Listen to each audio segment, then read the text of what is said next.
गंजाम जिला छत्रपुर निर्वाचन मंडली अंतर्गत चमाखंडी थाना सम्मुख जातीय राजपथ में दुई कार मध्य धक्का हो जलीगला दुई कार। बुधवार अपराह 1 घटिका समय एभली दुर्घटना घटी सूचना मिली। गोटे कार पछपटू आउ गोटे कार धक्का देवा फल दुई कार रास्ता मझिरे जलीगला। खबर शुणी छत्रपुर विधायक घटनास्थल पहुंची स्थिति अनुसंधान करिसेंती। अग्निशम बाहिनी को खबर दिया पर अग्निशम बाहिनी कर्मचारी माने पहुंची निया को आयत्त करथिले।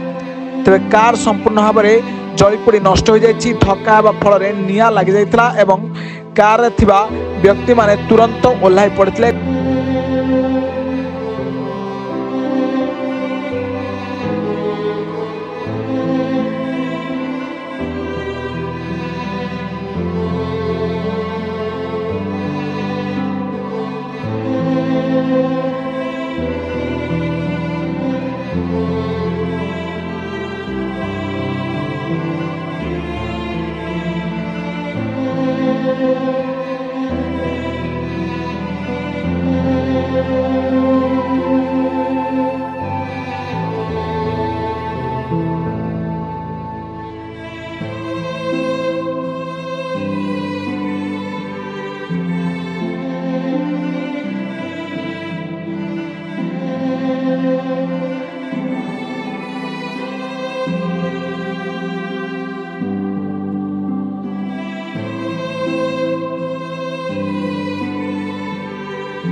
गंजाम जिलार संदेश Kumar Sahu report black 8 news Odia.